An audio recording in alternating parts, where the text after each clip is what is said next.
Asyhadu anna Muhammadan abduhu wa rasuluh. Allahumma salli ala Muhammad wa ala alihi wa ashabihi ajma'in. Allahumma arinal haqqa haqqan warzuqna tiba'ah wa arinal batila batilan warzuqna ijtinabah. Allahumma inna nas'aluka al-huda wat-tuqa wal-afafa wal-ghina. La ilaha illa ant. Subhanaka inna kunna minadh zalimin. Rabbana zidna ilman nafi'a mubarakah. Wala hawla wala quwwata illa billahil aliyyil azim. Alhamdulillah, hadirin dan hadirat yang dirahmati Allah. Pertama sekali marilah kita memanjatkan kesyukuran kepada Allah Subhanahu wa taala kerana dengan limpah kurnia-Nya serta taufik dan hidayah yang Allah Subhanahu wa taala kurniakan kepada kita, dapat kita bersama-sama sekali lagi pada pagi yang mulia ini untuk kita meneruskan pengajian dan perbincangan kita. Dan kita kini masih lagi bincangkan dalam masalah kewajipan mengerjakan solat Jumaat dan perkara-perkara yang bersangkut paut dengan solat Jumaat. Kita berhenti di muka surat 193, betul? Waktu solat Jumaat. Baik, hadirin dan hadirat yang dirahmati Allah, kita akan meneruskan perbincangan kita di dalam masalah solat Jumaat dan kita kini berada di muka surat 193.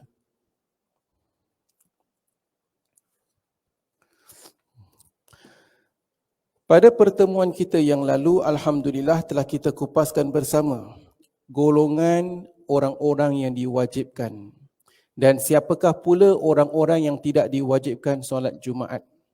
Pada pertemuan kita yang lalu telah kita kupaskan bersama, orang yang tidak diwajibkan solat Jumaat adalah perempuan, kanak-kanak dan juga orang yang sakit di mana sukar untuk beliau pergi ke masjid atau dengan pergi ke masjid akan bertambah tenat sakitnya tadi atau boleh menjangkitkan orang lain.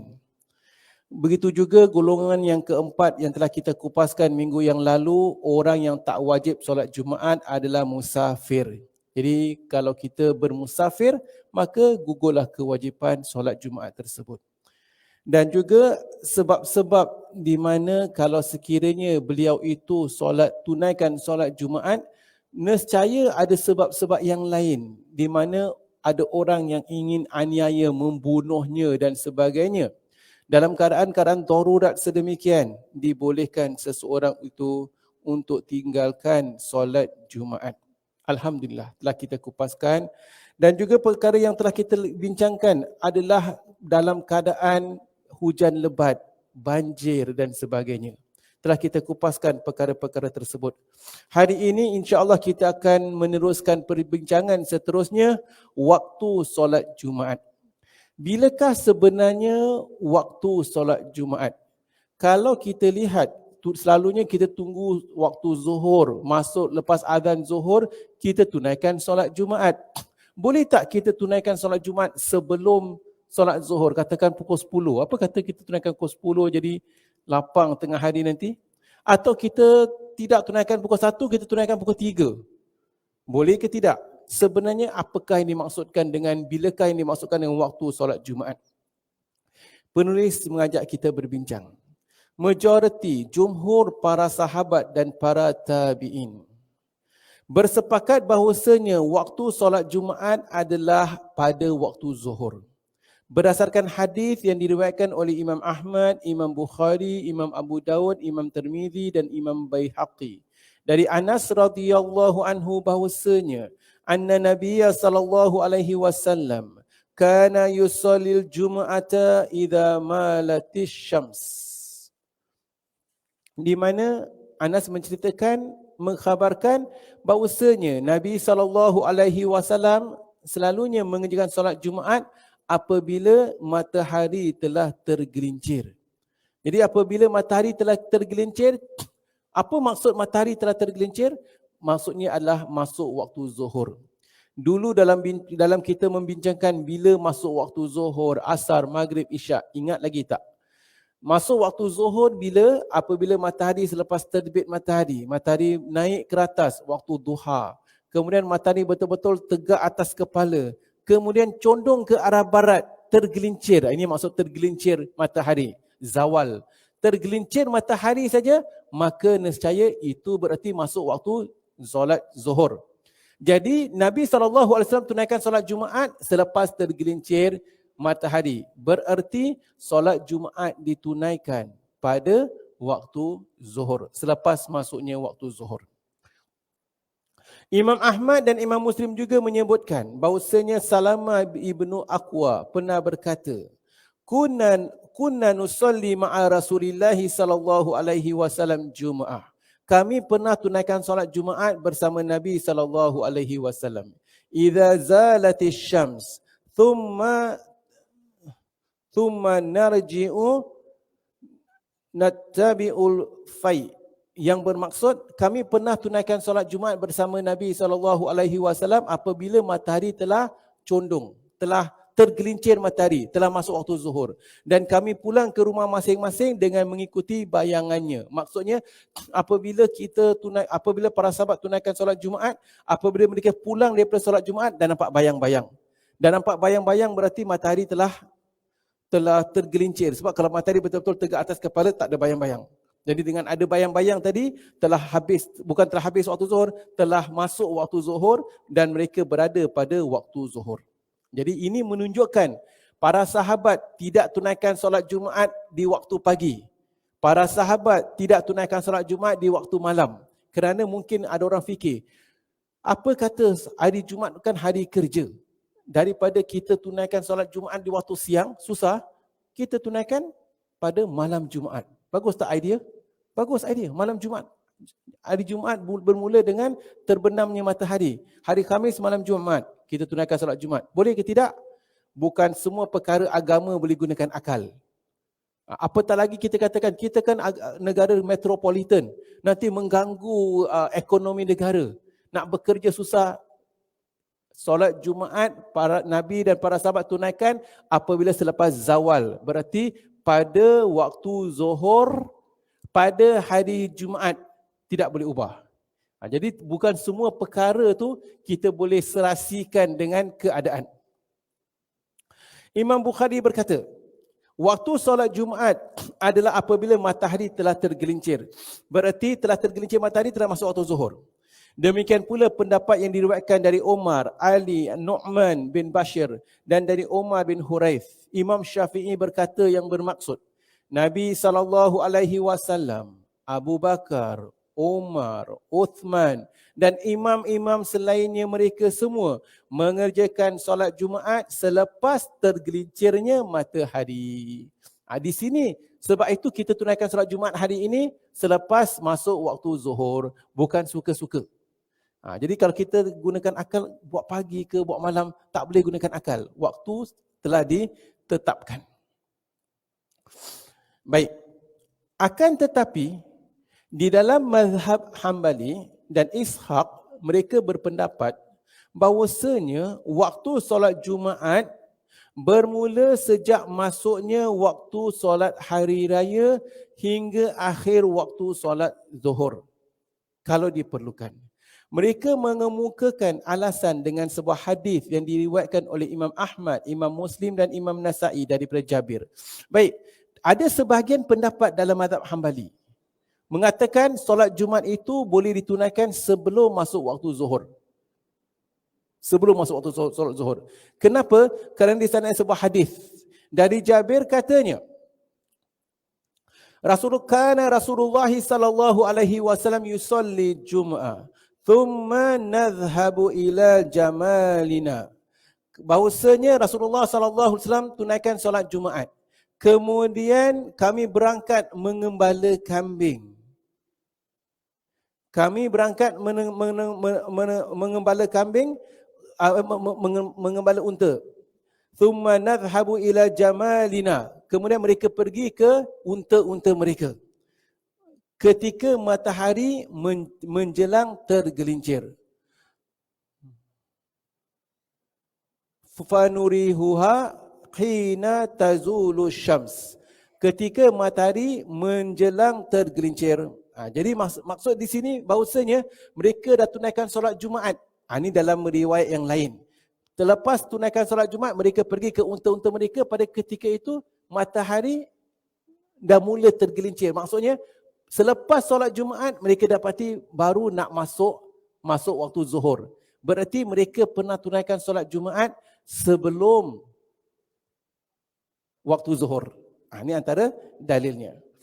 Hadis ini menjelaskan bahawasanya mereka mengerjakan solat Jumaat sebelum matahari tergelincir. Berarti sebelum masuknya waktu zuhur. Mereka juga mengemukakan dalil dengan bersandarkan hadis Abdullah bin Sayyidan As-Salmi radhiyallahu anhu, katanya salah seorang sahabat pernah menceritakan, aku pernah menghadiri solat Jumaat bersama Abu Bakar.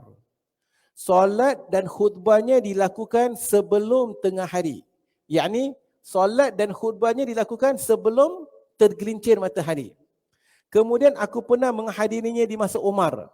Maka solat dan khutbahnya kira-kira tengah hari. Tengah hari itu sesudah, just before zawal. Just before, sebelum masuknya waktu zuhur. Selanjutnya aku juga menghadiri di masa Uthman. Maka solat dan khutbahnya dapat dikatakan ketika tergelincirnya matahari. Dan selama itu tidak pernah aku dengar orang yang menyangkal atau orang yang menyetujuinya. Jadi pada ketika itu bahawasanya tak ada orang pun yang menyangkal apa yang dilakukan oleh sebahagian sahabat tadi. Kalau kita lihat di bawah, di situ di footnote, di situ dijelaskan bahawasanya yang dimaksudkan dengan solat tersebut adalah solat zuhur, bukannya solat Jumaat. Imam Albani, seorang ulama hadis, mengklasifikasikannya sebagai hadis sahih dalam kitabnya. Baik. Hadis ini diriwayatkan oleh Daruqutni dan Imam Ahmad sebagaimana diriwayatkan oleh anaknya. Abdullah menjadikan sebagai hujah dengan berkata demikian pula diriwayatkan daripada Ibnu Mas'ud, Jabir, Sa'id dan Muawiyah bahawasanya mereka mengerjakan solat Jumaat sebelum tergelincir matahari dan tidak seorang pun yang menyangkal sehingga seolah-olah menjadi macam ijma'. Di sini menunjukkan dalil bahawasanya di zaman Nabi SAW selalunya solat Jumaat dilakukan selepas tergelincirnya matahari. Tetapi ada ketika tertentu di mana solat Jumaat itu dilakukan sebelum tergelincirnya matahari. Dan itu yang pernah dilakukan oleh Abu Bakar, Umar, Uthman dan sebagainya. Jadi ini antara dalil-dalil mereka. Sebab itu dalam mazhab Hambali dikatakan diperbolehkan kalau ada maslahah, ada keperluan untuk tunaikan solat Jumaat sebelum tergelincirnya matahari.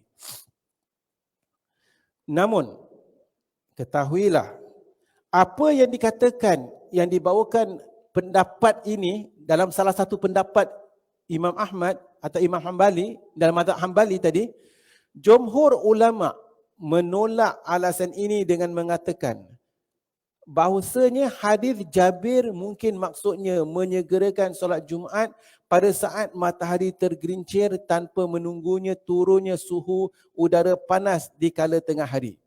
Lagipun sama ada solat maupun mengembala unta ternyata masih sempat dilakukan sesudah tergelincirnya matahari. Mereka juga menolak asar Abdullah bin Sayyidan. Asar itu adalah apa yang dikatakan oleh sahabat Abdullah bin Sayyidan bahawasanya dia adalah dhaif. Menurut Imam Al-Hafidh Ibnu Hajar, Abdullah ini adalah seorang tabi'in terkemuka tetapi tidak diketahui sama ada bersifat adil atau tidak. Ibnu Adi berkata, dia adalah seorang perawi yang hampir tidak dikenali. Sedangkan Imam Bukhari mengatakan bahawasanya hadis tersebut tidak dapat dijadikan sebagai hujah. Apatah lagi ditentang oleh hadis yang lebih kuat, iaitu riwayat Ibnu Abu Shaybah dan Suwaid bin Ghaflah. Baik, ini perbincangannya lah. Jadi kita ikuti perbincangan tersebut. Bahawasanya dalam hadis itu dikatakan annahu shalla ma'a Abi Bakr wa Umar hina zalati syams. Dalam hadis riwayat yang lain, asar yang lain, dia pernah mengerjakan solat bersama Abu Bakar dan Uthman setelah tergelincirnya matahari. Jadi seolah-olah bercanggah. Yang awak tadi katakan sebelum tergelincir, sebenarnya setelah tergelincir. Jadi kata sebelum tergelincir ke ketika tergelincir, sebenarnya selepas tergelincir hakikatnya. Demikianlah para jemaah yang dirahmati Allah.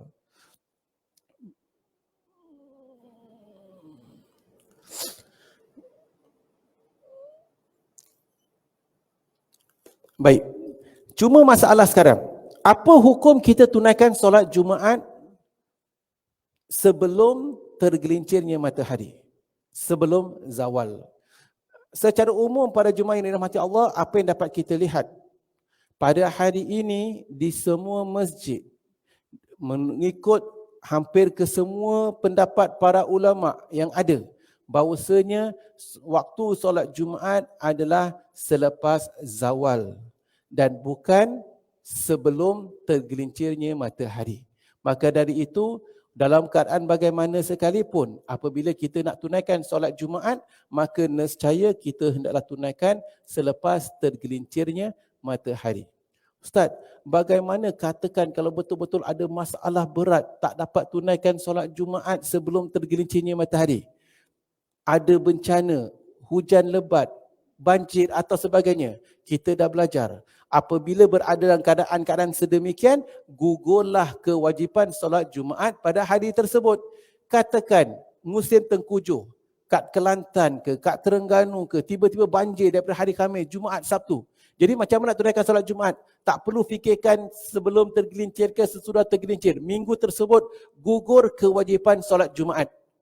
Tunaikan solat di rumah masing-masing. Jadi demikian para jemaah.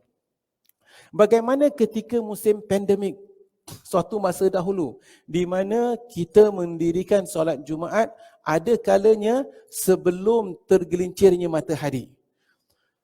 Boleh dikatakan Singapura adalah antara negara-negara yang melakukan amalan sedemikian. Ya, walaupun ada yang mengatakan ada sebahagian tempat di negara Eropah yang mengamalkannya. Namun para jemaah yang dirahmati Allah, perkara itu dibincangkan oleh Majlis Agama Islam Singapura, Majlis Fatwa, dan mereka pada ketika itu memutuskan diperbolehkan mendirikan solat Jumaat sebelum zawal, sebelum masuknya waktu zuhur. Antara hujahnya dalil-dalil yang telah kita sebutkan tadi.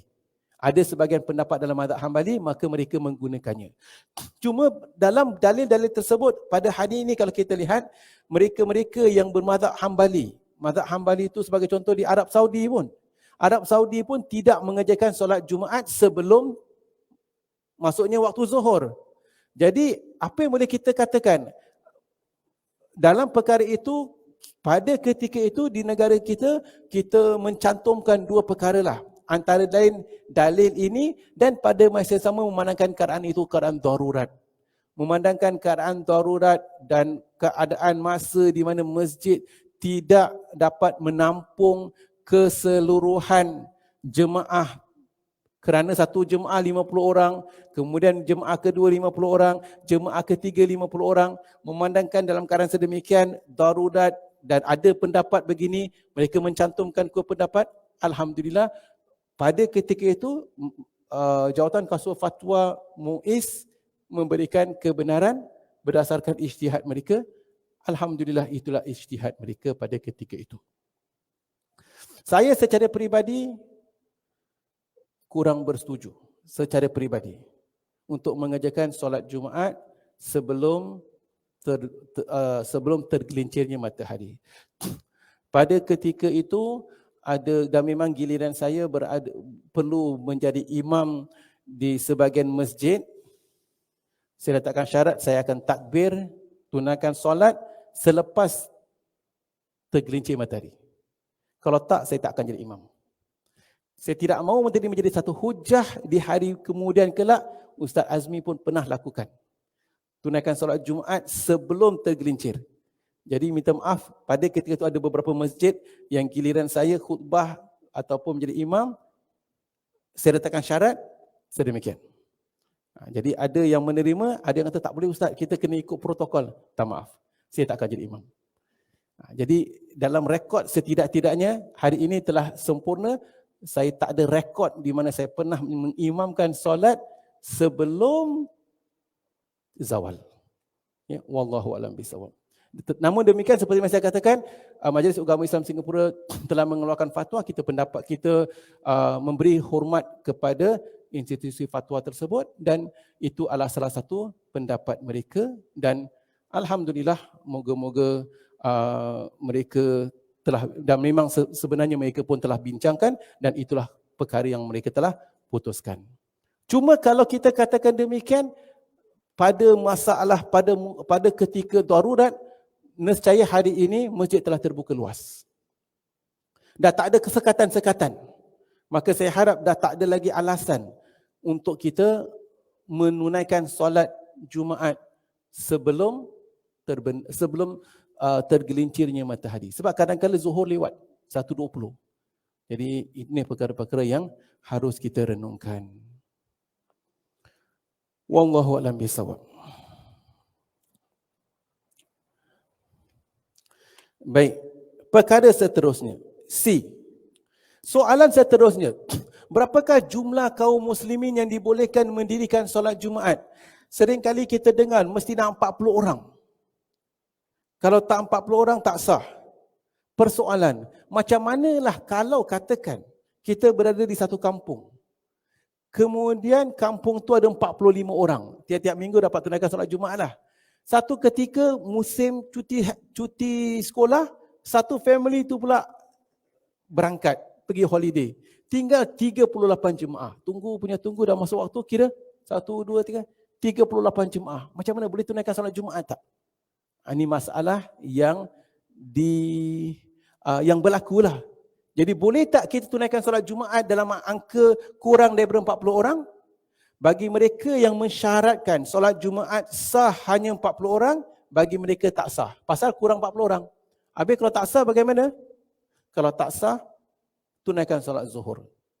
Tapi daripada mana mereka mendapat angka 40 orang itu? Yang mensyaratkan 40 orang. Mengikut sebahagian riwayat atau penjelasan bahawasanya solat Jumaat pertama yang didirikan ketika Rasulullah SAW hijrah. Selepas hijrah, Nabi singgah, ketika hijrah tu tinggal di Masjid Quba. Kemudian selepas bermasjid Quba, baginda SAW bergerak sampai ke Masjid Jumaah. Siapa tunaikan umrah dapat singgah ke Masjid Jumaah. Pada ketika itu, Nabi SAW dikatakan tunaikan solat Jumaat yang pertama di situ. Dan pada ketika itu, yang hadir solat Jumaat ada 40 orang. Jadi persoalan, 40 orang yang disyaratkan ini, adakah ianya mesti 40 orang kalau tidak tak sah, atau B, sebenarnya kebetulan solat Jumaat yang pertama yang hadir 40 orang. Kebetulan yang hadir 40 orang itu bukan berarti syarat mesti 40 orang, tetapi kebetulan yang hadir itu 40 orang. Jadi kalau kebetulan yang hadir pada ketika itu 40 orang, tak semestinya syarat mesti 40 orang. Ini perbincangan ulama dalam masalah tersebut. Baik. Kita kupaskan. Jumlah kaum muslimin yang boleh mendirikan solat Jumaat. Penulis mengatakan, Al-Imam Syed Sabiq rahimahumullah menjelaskan dalam terjemahan muka surat 196. Tidak ada perselisihan antara para ulama bahawasanya berjemaah adalah salah satu syarat sah solat Jumaat berdasarkan hadis Tariq bin Syihab. Bahawasanya Nabi SAW pernah bersabda, Al-Jumu'atu haqqun wajibun ala kulli muslimin fil jamaah. Al-Jumu'ah, solat Jumaat, haqqun wajibun, adalah hak dan kewajipan, ala kulli muslimin, ke atas setiap orang Islam, fi jama'atin, dalam keadaan jemaah. Jadi perkara yang telah disepakati, solat Jumaat tidak boleh solat sendiri-sendiri. Solat Jumaat mesti dilakukan dengan berjemaah. Okey, alhamdulillah. Tak boleh solat Jumaat sendiri-sendiri. Berarti aku ni tak ada, aku sakit. Memandangkan sakit kat rumah, aku solat Jumaat kat rumah lah. Tak boleh. Kalau dah kat rumah, kalau sakit, solat zuhur. Solat Jumaat tidak boleh lakukan sendiri-sendiri, tetapi mesti berjemaah. Cuma apabila kita katakan berjemaah, berapa ramai jemaah? Ini perbincangannya. Tetapi selepas mereka bersepakat solat Jumaat mesti dilakukan dalam keadaan berjemaah, tetapi mereka berselisih pendapat mengenai jumlah pengikut yang dibolehkan menghadiri solat Jumaat hingga dapat dikatakan sah. Ini yang diselisihkan. Berapa ramai? Adakah 40 orang? Dalam masalah ini terdapat 15 pendapat, lebih kurang. Jadi bukan masalah 40 orang saja, 40 orang atau kurang 40 orang, ada lebih kurang 15 pendapat. Sebagaimana disebutkan oleh Al-Imam Hafiz dalam Fathul Bari. Fathul Bari adalah kitab yang mensyarahkan hadis-hadis Imam Bukhari. Adapun pendapat yang kuat mengikut penulis adalah solat Jumaat sah sekalipun hanya disertai oleh 2 orang pengikut atau lebih. Kalau kebetulan kampung itu pada hari tersebut yang hadir, itulah dia yang hadir. Yang lain pergi cuti. Selalu ada 45 orang. Tapi minggu ni cuti sekolah, yang hadir 30 orang. Mengikut Al-Imam Syekh Sabiq rahimahullah, 30 orang tunaikan solat Jumaat. Minggu berikutnya, musim cuti minggu kedua, yang hadir 10 orang. Macam mana Ustaz? Tak ada lagi, kampung kita ni aja. Inilah kampung kita, inilah penduduk kita, tunaikan solat Jumaat walaupun 10 orang. Ini contoh. Kita kena faham ya, beza. Senario demikian dengan satu lagi senario. Contoh, kita pergi Masjid Kasim, ramai orang lah Masjid Kasim. Lah yuk kita solat kat bilik darjah saja. Kita solat 2 orang. Itu senario berbeza. Perbincangan kita adalah kalau dah memang kampung itu jumlah penduduknya sedemikian banyak, begitulah jumlah penduduknya, maka berapa yang hadir, tunaikan solat Jumaat. Ustaz, bukankah kita kena tunaikan solat Jumaat syaratnya 40 orang? Yang 40 orang itu hanyalah salah satu pendapat dalam banyak-banyak pendapat. Bukan dalam 2 pendapat, 3 pendapat, 4 bukan 4 pendapat. Mengikut penulis ada lebih kurang 15 pendapat tentang jumlah solat, jumlah syarat sah solat Jumaat. Baik. Jadi mengikut beliau ada pun pendapat yang kuat dalam masalah solat Jumaat sekalipun dalam sebuah kampung itu yang terdapat hanya, maaf katalah ya, 3 orang tunaikan solat Jumaat. Dalilnya adalah sabda Nabi SAW. Al-ithnani fama fawqahuma jamaah. 2 orang atau lebih telah dianggap sebagai berjemaah. Sedangkan ulama bersepakat solat Jumaat mesti dilakukan dalam keadaan berjemaah. Kalau dah 2 orang, dah tak ada orang lain kat kampung itu, solat Jumaat dah 2 orang. Satu kampung itu, orang dah mula masuk Islam, yang hadir yang masuk Islam 2-3 orang. Solat Jumaat, bangkitkan syiar Islam.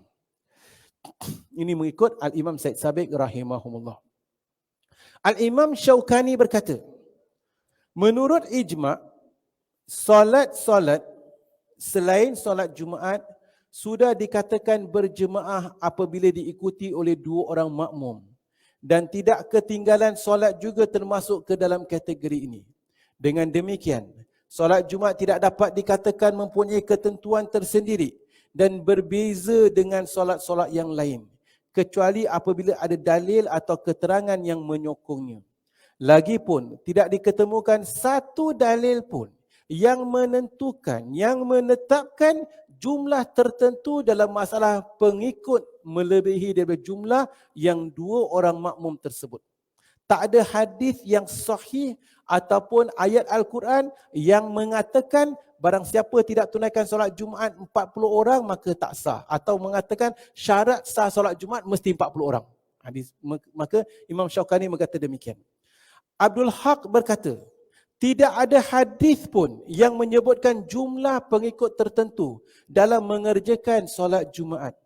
Demikian juga Imam Sayuti mengatakan, tidak ada dijumpai satu hadis pun yang menentukan jumlah pengikut solat Jumaat. Antara ulama yang berpendapat seperti ini adalah Imam Tabari, Imam Abu Daud, Imam Nakhai dan Ibnul Hazmin. Maka dengan demikian para jemaah, mengikut pendapat ataupun penulis menjelaskan, di sana ada lebih kurang 15 pendapat tentang syarat sah solat Jumaat. Dan mereka berbeza pendapat kerana tidak ada dalil yang terang dan jelas mengenai berapakah jumlah solat Jumaat. Syarat sah, tunaikan solat Jumaat.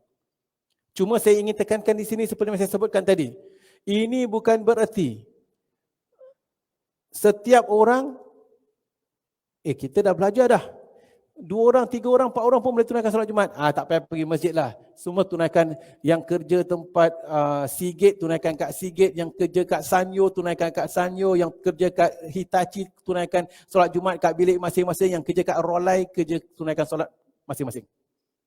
Ada lagi tak Rolai, Hitachi, Sanyo? Contoh. Jadi maksudnya, tak boleh buat demikian. Konteks perkara ini, kalau kita nak amalkan, seperti yang saya katakan, kalaulah dah memang satu penduduk kampung itu, memang kurang 40 orang, tunggu 39, mana lagi satu orang tak datang-datang.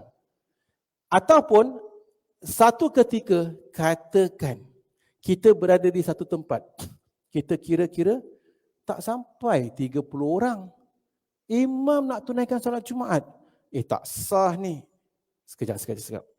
Yang tak sah tu hanya salah satu pendapat yang kita tahu. Tetapi perkara ini ada berbagai pendapat. Kerana apa berbeza? Kerana tidak ada dalil yang terang dan jelas tentang tentunya, wajibnya, syaratnya berapa jumlah orang.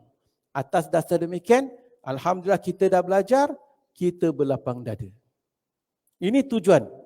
Seringkali pengajian kita, rupanya ada berbagai pendapat. Kita berlapang dada.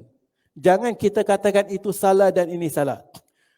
Kita ni berbeza orang yang berilmu dengan tak berilmu. Orang berilmu, alhamdulillah, ini ada pendapat. Ada kaul. Ada pendapat dalam masalah ini. Alhamdulillah sah. Kalau kita tak belajar betul, ini tak sah ni, ini apa, imam jahil ni. Ini contoh. Jadi maksudnya, kita berlapang dada, alhamdulillah. Seperti mana saya katakan, ada yang mengatakan, daripada mana dapat 40 orang? 40 orang itu kebetulan. Hari pertama diriwayatkan, ada yang mengatakan, hari pertama Nabi SAW tunaikan solat Jumaat, yang hadir ketika itu 40 orang. Jadi memandangkan 40 orang yang hadir itu, persoalan, adakah syarat sah mesti 40 orang, atau kebetulan yang hadir 40 orang? Ya. Wallahu a'lam bishawab. Tempat mengerjakan solat Jumaat. Di mana kita boleh tunaikan solat Jumaat? Dengar-dengar solat Jumaat mesti tunaikan kat masjid. Kalau tunaikan kat masjid, macam mana kalau tak ada masjid? Boleh tak kita tunaikan kat auditorium? Boleh tak solat Jumaat tunaikan kat tanah lapang? Ataupun atas sebab-sebab tertentu, kalau tekan kita nak kena tunaikan kat masjid. Ada sebahagian negara-negara Eropah di mana kekurangan masjid. Nak tunaikan solat Jumaat, boleh tak kita tunaikan solat Jumaat kat tanah lapang? Ataupun ada di antara mereka bangunan-bangunan lama, dulu church dah tak digunakan, mereka beli church tersebut jadikan association building, bangunan persatuan. Boleh tak solat Jumaat dilaksanakan di bangunan persatuan? Ni bukan masjid ni. Bukan masjid. Hari Jumaat saja di-convert tempat jadi solat. Boleh ke tidak? Ini perbincangan seterusnya. Penulis mengatakan, kenapa dibincangkan perkara ini? Kerana sebahagian orang menyangka solat Jumaat hanya sah dilakukan dalam masjid. Penulis mengatakan, Al-Imam Syed Sabiq rahimahullah menjelaskan, solat Jumaat, ketahuilah, boleh dilakukan, dikerjakan sama ada di bandar atau di perkampungan, di dalam masjid atau di dalam bangunan atau di lapangan terbuka, sebagaimana juga boleh dikerjakan di tempat-tempat selainnya. Tidak menjadi salah satu syarat nak kena tunaikan solat Jumaat di dalam masjid. Habis kenapa ada orang katakan kena tunaikan solat dalam masjid? Dulu kita dah belajar. Dia begini, kita dah belajar. Maksudnya, antara syarat sah solat Jumaat adalah orang mukim. orang mukim wajib solat Jumaat. Musafir tak wajib solat Jumaat. Jadi sebagian golongan orang yang musafir tu, zaman dulu orang yang musafir berada di satu tempat, mereka buat tents.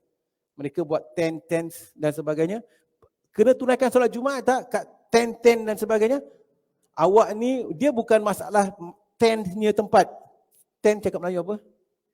Kemah. Bukan kerana kemahnya pasal. Bukan masalah solat Jumaat kat kemah ke kat tanah lapang.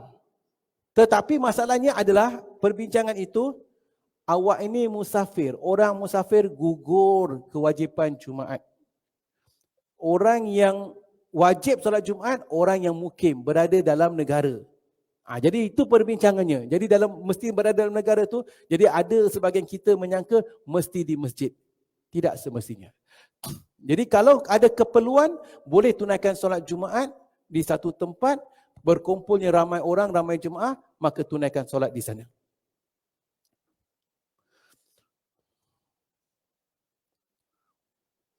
Jadi solat Jumaat boleh dikerjakan sama ada di bandar atau di perkampungan, di dalam masjid atau dalam bangunan, atau di lapangan terbuka, sebagaimana juga boleh dikerjakan di tempat-tempat selainnya. Dalam sebuah hadis, Umar radhiyallahu anhu pernah mengirim surat atau asar. Umar radhiyallahu anhu pernah mengirim surat kepada penduduk Bahrain yang berbunyi, Anjama'u haitsuma kuntum. Hendaklah kalian itu berkumpul, tunaikan solat Jumaat haitsuma kuntum, di mana jua kamu berada. Jadi maksudnya, di mana mereka berada, tunaikan solat Jumaat di situ. Hadis ini menegaskan bahawasanya dibolehkan mengerjakan solat Jumaat di kota maupun di perkampungan.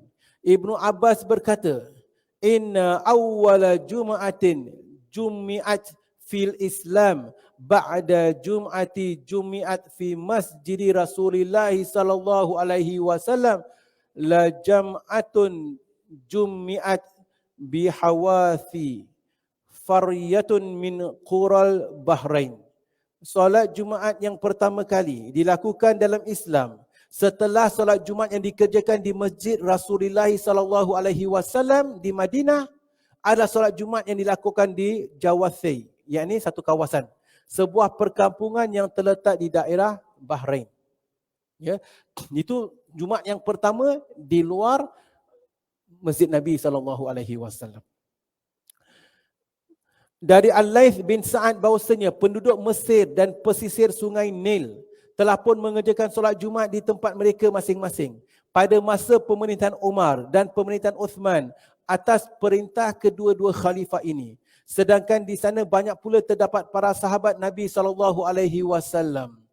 Dan dia pernah berkata, dan Umar berkata, dia pernah melihat penduduk yang bertempat tinggal di daerah-daerah sekitar mata air yang terletak di antara kota Mekah dan Madinah mengerjakan solat Jumaat di tempat mereka masing-masing dan tidak seorang pun yang menegur tindakan mereka. Jadi jawapannya diperbolehkan, tidak semestinya di masjid. Kita bawa perbincangan pada konteks Singapura. Sekarang alhamdulillah kalau kita lihat, kita mempunyai banyak masjid di negara kita. Namun pada hari Jumaat boleh dikatakan banyak juga masjid-masjid yang penuh sangat dengan para jemaah. Kerana apa? Kerana kalau kita lihat masyarakat Islam kita bertambah. Saya ingatlah dulu waktu sekolah, waktu primary school dulu, Singapore population berapa? Tak salah saya bilang 2.5 million. Zaman 70-an, 80-an lah, 2.5 million. Sekarang population dah 5 million, 6 million, nak masuk 10 million. Umat Islam lebih kurang 15%. Kalau 1 million 15% berapa? 1 million 15%, 150 ribu. 150 ribu, 1 million. Kalau 2 million, 300. 4 million, 600. Kalau 4 million. 5 million, 7.5 million. 750,000. Ya, lebih kuranglah. Bukan semua orang-orang yang itu berkewajipan. Tetapi maksudnya ada di antaranya kaum perempuan, ada di antaranya kanak-kanak yang tak pergi. Tetapi jumlah semakin ramai. Yang membesar, yang sekolah. Termasuklah ini adalah para pekerja. Para pekerja yang datang di luar negara. Makin ramai. Jadi bagaimana nak menempatkan? Ini contoh. Contoh yang lain, kita lihat kawasan. Kawasan sini, letaklah kawasan Paya Lebar. Kawasan Paya Lebar ada Masjid Wak Tanjung. Kecil lah Masjid Wak Tanjung. Kemudian ada 2 madrasah. Ada Madrasah Wak Tanjung, adalah satu lagi madrasah. Kebetulan madrasah apa lagi satu? Ma'arif, Muslimat. Contoh. Ataupun kalau kita lihat, ada satu lagi madrasah. Suatu masa dahulu Madrasah Irsyad. Terletak di Newton. Ingat lagi tak? Madrasah Irsyad di Newton. Masjid yang terdekat pada ketika itu mana? Masjid Kampung Pasiran. Abdul Hamid Kampung Pasiran. Masjid yang kecil lah. Kalau para pelajar saja daripada darjah 1 sehingga darjah 6, secondary 1 sampai secondary 4, berapa ramai? Kalau semua pelajar tu nak pergi Masjid Kampung Pasiran, orang lain tak payah masuk. Para pelajar dah penuh dah masjid. Dengan agak-agak transportation dan sebagainya, agak sukar. Dalam hal sedemikian, boleh tak para pelajar ini tunaikan solat Jumaat di hall sekolah? Jadi macam mana? Maka dalam perkara-perkara begini kadang-kadang perlu ijtihad. Solat Jumaat tidak semestinya dilaksanakan, ditunaikan di masjid. Maka kalau di sana ada maslahah, ada keperluan, maka diperbolehkan tunaikan solat Jumaat dalam hal sedemikian. Maka pada ketika itu para pelajar Madrasah Irsyad tunaikan solat Jumaat di perkarangan sekolah. Lakukan solat Jumaat. Boleh. Dan hari ini kalau kita lihat dalam keadaan masjid yang kekurangan tempat ini, bagaimana pula para pekerja yang kerja di tuas? Foreign workersnya, drivernya, tuas kalau nak pergi paling dekat masjid kat mana? Masjid Asyakirin, Taman Jurong. Atau Masjid Ma'ruf. Contoh. Itu paling dekat. Ataupun mungkin Chua Chu Kang lah. Itu pun semua dah tercampak. Jadi bagaimana? Perjalanan agak jauh dan masa sampai ke masjid pun penuh. Maka apa kata? Di tuas sana dibuat satu tempat, kawasan dormitorinya, tunaikan solat Jumaat. Dan itu telah berlaku. Kita sedari ke tak sedari, telah dilakukan. Dan saya pernah menjadi imam di kawasan dormitori tersebut. Boleh. Dan begitu juga, para pekerja di Changi Airport. Macam mana? Selalu pekerja di Changi Airport akan naik bas, sewa bas. Masjid yang terdekat, Masjid Kampung Siglap, Masjid Istighfar di Pasir Ris. Dulu kat Masjid Changi itu ada masjid awam. Dah tak ada dah. Mereka-mereka di kawasan Cargo Kompleks. Ribuan pekerja. Ribuan pekerja. Kalau masuk satu masjid, penuh masjid. Maka mereka nak bina masjid kat airport belakang sana sukar. Apa dia boleh buat? Dia sewa office area, jadikan musalla, surau. Boleh ke tunaikan solat di surau? Jawapannya boleh. Tak menjadi satu syarat. Kita dah belajar dah. Selalunya kalau kat kampung-kampung mereka tunaikan di masjid Jamik. Kerana masjid Jamik masjid yang besar, kemudian semua para penduduk kampung pergi masjid Jamik, masih ada tempat, tak ada masalah. Tetapi kalau masjid Jamik itu dah penuh, kalau kita perlu buat satu lagi tempat demi menampung kekurangan keterbatasan tempat, diperbolehkan. Maka tanpa kita sedari hari ini di Changi Airport Cargo Complex, terminal sebelah sini tingkat 2. Office-office yang dah hampir kosong dijadikan tempat solat. Boleh. Alhamdulillah. Cuma kita jangan ambil sambil lewa lah. Jangan, yuk kita awak-awak kat kerja, kita berkumpul, awak jadi imam. Tak boleh syok sendiri.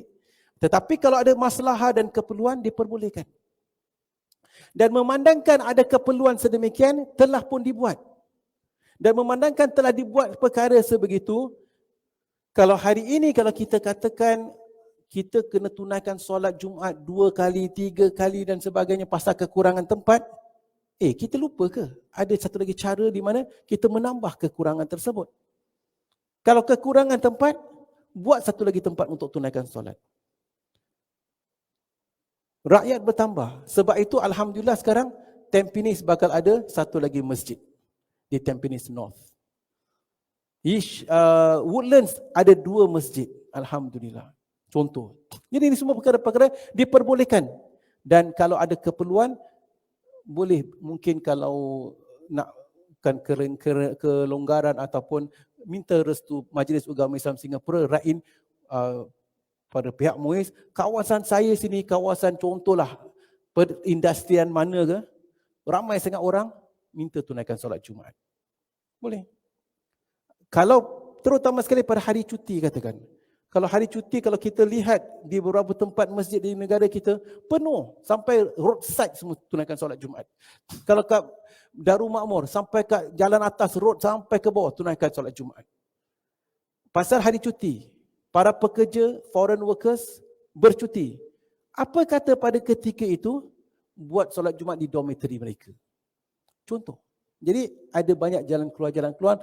Perbincangan kita di sini adalah solat Jumaat tidak wajib, bukan satu syarat mesti ditunaikan di masjid, bangunan yang dikatakan sebagai masjid. Wallahu a'lam bishawab.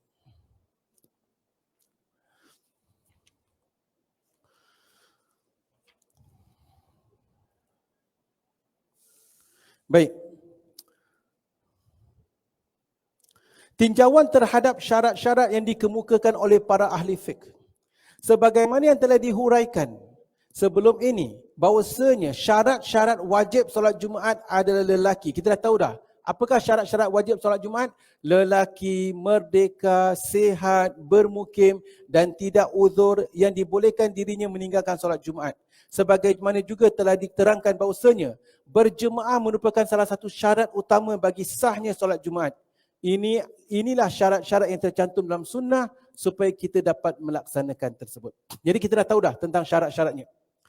Syarat-syarat selain itu seperti syarat-syarat yang dibuat oleh sebagian ahli fiqh, oleh para ulama, tidaklah mempunyai sandaran atau alasan yang kuat. Sebagai contoh, di sini kami akan cantumkan apa yang ditulis pengarang Al-Rawdah An-Nadiyah, bahawasanya antara lain solat Jumaat adalah seperti solat-solat yang lain. Bahkan tidak ada bezanya sama sekali. Kerana tidak ada keterangan yang menyatakan adanya perbezaan tersebut. Apa yang kami katakan di sini adalah sebagai sanggahan ke atas pendapat yang mengemukakan syarat yang sengaja dibuat-buat. Seperti syarat perlu adanya imam besar. Jadi sebagian tempat nak solat Jumaat nak kena ada imam besar. Tak ada imam besar tak boleh, jadi tak boleh tunaikan solat Jumaat. Mungkin kat Singapura tak adalah. Kita nak ada grand imam. Contoh. Didirikan di kota yang memiliki masjid besar. Ada sebagian tempat solat Jumaat mesti di kota yang masjid besar. Yang kita katakan mesti ada masjid jami'. Jadi kawasan tu tak ada masjid jami', macam mana? Orang semua tak tunaikan solat Jumaat. Jadi kalau begitu kawasan tak ada masjid jami', tetap perlu tunaikan solat Jumaat. Kerana kita dah belajar, solat Jumaat tidak disyaratkan mesti di masjid besar atau masjid jami'. Seperti syarat yang lain atau jumlah pengikut yang ditentukan oleh pengikutnya. Syarat-syarat seumpama ini sama sekali tidak berlandaskan kepada dalil yang mewajibkan. Bahkan dalil yang menganggapnya sebagai sunat pun tidak diketemukan. Apatah lagi yang menetapkannya sebagai syarat sah. Di mana ada sangkaan kita, kalau tidak maka tidak sah. Ya, jadi ini beberapa perkara yang perlu kita memahami. Penulis mengatakan, kalau di sebuah tempat, kawasan itu setakat perbincangan, for the sake of discussion. Sebenarnya jika kalau ada 2 orang yang mengerjakan solat Jumaat di suatu tempat yang secara kebetulan memang tidak dijumpai penduduk selain mereka berdua Mereka mengerjakan solat Jumaat secara berjemaah. Maka dengan begitu sudah terlaksana ketentuan yang diwajibkan agama. Seperti masa kita katakanlah, kalau yang tinggal kawasan situ, pulau, dia ni meninggal, itu meninggal, semua tak ada, finally tinggal kita berdua saja. Solat Jumaat tetap didirikan. Syiar Islam. Satu lagi meninggal, dah tinggal seorang, dah lah. Awak hijrah bagus. Pergi kat penduduk kampung lain, sebelum terpupusnya manusia, kahwin cepat-cepat, beranak pinaklah supaya tidak terpupus makhluk yang bernama manusia pada ketika itu. Ya. Maka dengan begitu mereka telah terlaksanakan tuntutan agama. Jika salah seorang antara mereka memberikan khutbah sementara yang seorang lagi mendengar, maka dengan demikian mereka sudah mengamalkan sunnah. Bahkan seandainya khutbah ditinggalkan juga tidak mengapa, kerana khutbah itu hukumnya adalah sunat. Kalau dalam keadaan sedemikian, dua orang macam ni, saya tak pandai sampaikan khutbah, tunaikan solat Jumaat. Ini kita, seperti yang saya katakan, tak boleh kita lakukan besok lusa kat rumah. Ini extreme case. Kalau kampung demikian begitu halnya, maka laksanakan solat Jumaat. Apa guna kita belajar Ustaz benda ni? Tak berlaku pun. Katakan nas'alallah as-salama wal afiyah. Satu ketika satu kampung dimusnahkan oleh tsunami ke, dimusnahkan oleh badai ataupun puting beliung ataupun sebagainya, yang tinggal saki-baki, tak cukup 40 orang, tunaikan solat Jumaat. Itu tujuannya. Jadi kita dah belajar, lain kali kita dah tahu. Sekiranya tidak ada hadis yang diriwayatkan oleh Tariq bin Shihab yang mewajibkan pelaksanaan solat Jumaat dengan cara berjemaah, disebabkan Rasulullah SAW tidak pernah melakukannya kecuali dengan berjemaah, tentunya solat Jumaat boleh dikerjakan secara bersendirian. Kalau tak kena hadis yang Nabi tak pernah laksanakan solat Jumaat kecuali berjemaah, mungkin solat Jumaat sendiri pun boleh. Tetapi memandangkan ada hadis, maka solat Jumaat mesti dilakukan secara berjemaah. Adapun kenyataan yang disampaikan oleh sebahagian orang bahawasanya jumlah jemaah solat Jumaat sekurang-kurangnya 4 orang agar di sana terdapat 1 orang wali Allah, maka sebagaimana ditegaskan oleh pakar hadis, ini bukanlah sabda Nabi SAW dan bukan pula ucapan salah seorang sahabat. Jadi pendapat seumpama ini tidak perlu dipedulikan. Itu hanyalah kata-kata Al-Hasan bin Basri. Ada yang mengatakan seperti mana dikatakan tadilah, ada lebih kurang 15 pendapat. Ada katakan 40 orang. Ada yang katakan 2 orang. 1 imam, 1 makmum. Ada katakan 3 orang. 1 imam, 2 makmum. Ada kata 4 orang. 1 imam, 2 makmum, 1 wali. Dan sebagainya. Ini pendapat-pendapat. Hanya pendapat penulis mengatakan di situ. Jika diperhatikan dengan baik berkaitan ibadah yang mulia ini, ia diwajibkan 1 kali dalam seminggu. Solat Jumaat seminggu sekali. Melaksanakannya dengan baik berarti menegakkan syiar agama yang terpenting. Tetapi syiar agama ini tidak boleh dimuatkan dengan pendapat kosong, aliran yang aneh-aneh serta hasil ijtihad yang tidak beralasan, sebab dia hanya akan membingungkan umat Islam. Jadi penulis mengatakan apa juga perkara yang kita nak katakan syarat perlu ada dalil. Memandangkan tak ada dalil dan sebagainya, maka cukuplah kembali kepada asal solat Jumaat dilakukan dengan secara berjemaah. Kalau seperti yang saya katakan tadi, keadaan kampung sedemikian rupa. Baik, seterusnya. Di antara pendapat yang tidak beralasan, pendapat-pendapat yang tidak beralasan mengikut penulis, adalah pernyataan bahawasanya khutbah Jumaat sama kedudukannya dengan 2 rakaat solat. Sehingga orang yang tidak sempat mendengarnya, maka solat Jumaatnya tidak sah. Kadang-kadang kita dengar orang kata, kenapa solat Jumaat 2 rakaat? Bukankah solat Jumaat ganti Zuhur? Zuhur 4 rakaat. Ada orang katakan, solat Jumaat 2 rakaat. Bukankah kita ada 2 khutbah? Khutbah pertama, khutbah kedua. Khutbah pertama tu gantikan 1 rakaat. Khutbah yang kedua gantikan rakaat yang lagi 1. Kan 4 rakaat. Oh gitu ceritanya. Daripada mana awak dapat? Ya, tak ada kena-mengena. Solat Jumaat 2 rakaat itulah yang difardukan ke atas kita 2 rakaat. Kalau kita katakan satu rakaat begini, satu khutbah begitu, macam mana orang yang datang lewat tak dengar khutbah? Dia nak solat Jumaat 2 rakaat ke 4 rakaat? Tak ada kena-mengena dengan khutbah. Khutbah itu memang sebaiknya sunnahnya kita datang awal, dengar khutbah, kita dah belajar. Tetapi atas sebab-sebab tertentu, seseorang yang datang lewat, tak sempat dengar khutbah, dia datang terus tunaikan solat, Jumaatnya tetap sah dan masih lagi dilakukan 2 rakaat. Tak ada kena-mengena dengan khutbah. Jadi penulis tekankan di sini. Di antara pendapat yang tidak beralasan adalah kenyataan-kenyataan bahawasanya khutbah Jumaat sama kedudukan dengan 2 rakaat solat. Bahkan sehingga orang yang tidak sempat mendengarkannya, maka solatnya tidak sah. Ada yang katakan demikian. Dengan demikian seolah-olah tidak pernah mendengar sebuah hadis daripada Rasulullah sallallahu alaihi wasallam dengan berbagai sanad, di mana masing-masing di antaranya saling kuat menguatkan antara lain. Hadis tersebut menegaskan bahawasanya yang bermaksud seseorang yang tertinggal 1 rakaat solat Jumaat, maka solat Jumaatnya tetap sah dan sempurna apabila disempurnakan dengan menambah serakaat lagi selepas itu.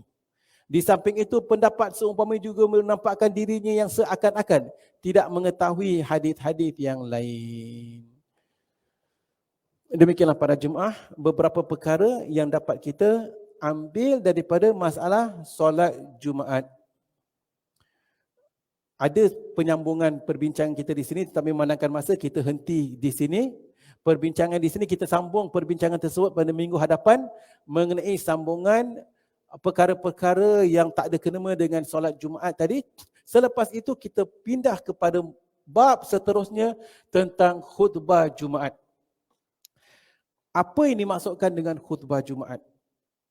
Bagaimana, apa yang dikatakan rukun-rukun khutbah, syarat-syarat khutbah? Macam mana kalau kita berada di satu tempat solat Jumaat, kita tahu dah belajar khutbah Jumaat mesti memuji Allah, mesti selawat ke atas Nabi, mesti membaca ayat Al-Quran, nak kena doa untuk kaum muslimin. Nanti kita akan belajar.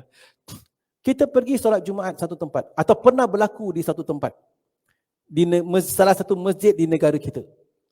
Selepas habis solat Jumaat, ada seorang makmum bangun berdiri. Dia katakan, wahai para jemaah, mari kita beramai-ramai solat zuhur. Kenapa? Solat Jumaat kita tadi tak sah. Ya ke? Kenapa? Imam tertinggal salah satu daripada rukun khutbah. Ya ke? Apa yang silapnya imam tadi sampai dikatakan solat Jumaatnya tidak sah dan nak kena ulangi solat Jumaat? Penting untuk kita memahami rukun khutbah.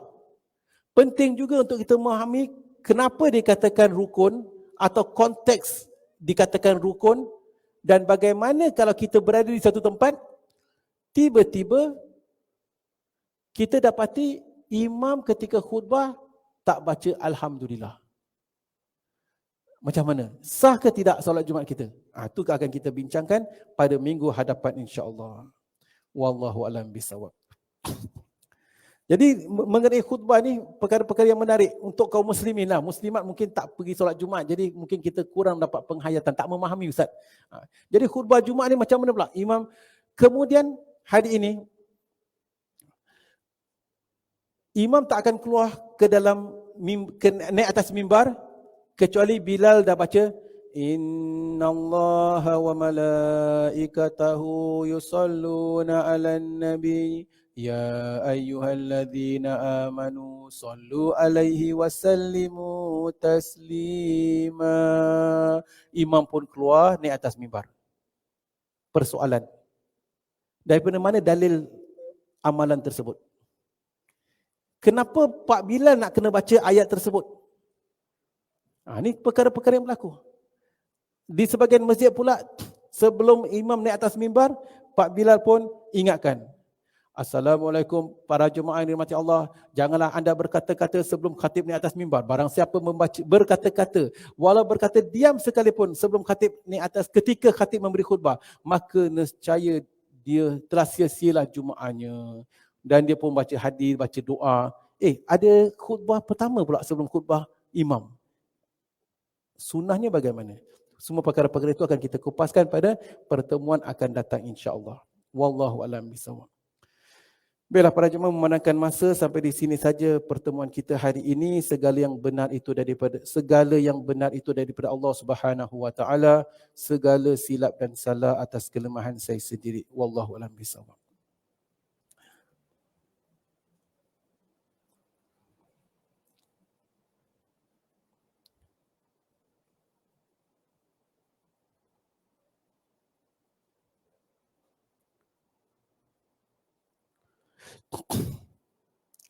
Di sini ada pertanyaan, bagaimanakah orang-orang Syiah melaksanakan solat Jumaat? Kalau untuk kita sebagai umat Islam, sebaiknya kalau kita dapat, elakkanlah pergi solat Jumaat di masjid-masjid yang berlainan. Dia begini, masjid kita ada berbagai jenis masjid. Ada masjid yang mempunyai amalan-amalan yang agak sedikit berbeza. Tetapi yang penting adalah masalah akidah. Kalau masalah furuk, perbezaan furuk, tak mengapa kita tunaikan di masjid tersebut. Kita pergi masjid ini amalkan lepas doa, lepas solat, zikir-zikir tertentu. Masjid ini tak amalkan zikir. Masjid ini baca doa kunut ketika solat subuh. Masjid itu tak baca doa kunut. Tak apa, tunaikan solat Jumaat, tunaikan solat bersama-sama imam, tak ada masalah. Perkara-perkara furuk. Akan tetapi perkara-perkara yang menjejaskan akidah, tak boleh kita tunaikan solat fardu atau solat Jumaat di masjid tersebut. Jangan pula kita berada di kawasan Juchiat Road atau Onan Road. Kat sini pun ada masjid Taha, contoh. Masjid kaum golongan Qadiani. Masjid juga tak boleh. Pasal dia menjejas akidah. Lain masa kita boleh kupaskan secara mendalam. Seorang lagi bertanya, apa patut seorang isteri yang sedang membaca ayat Al-Quran dahulukan apabila suami bertanya sesuatu? Nak habiskan bacaan ayat tersebut atau di dalam hati, atau berhenti walaupun di tengah ayat menjawab pertanyaan suami? Kita kena lihatlah, kita sedang baca ayat Quran. Kemudian suami bertanya, kita boleh nilai persoalan suami itu bagaimana. Kalau kita nak baca ayat Quran secara umum, kalau kita tahu ayat Quran tersebut tidak menjejas, untuk kita stop di mana juga, kita nak berhenti nak menjawab pertanyaan suami, diperbolehkan.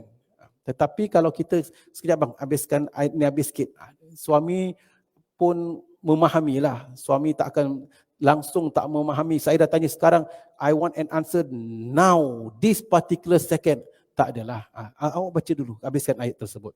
Jadi lepas baca, kemudian kita jawab pertanyaan suami. Kita ingat, ada seseorang yang dikatakan bahawasanya tunaikan solat sunat, kemudian ibunya memanggil. Persoalan tersebut, kita tunaikan solat sunat, ibu kita panggil. Nak teruskan solat sunat ataupun nak sahut seruan ibu. Kalau kita baru Allahu Akbar, terus ibu panggil, batalkan, pergi. Panggilan ibunya tadi. Kita sedang at-tahiyatul mubarakatus salawatut thayyibatu lillah. Milah, mak punya panggil.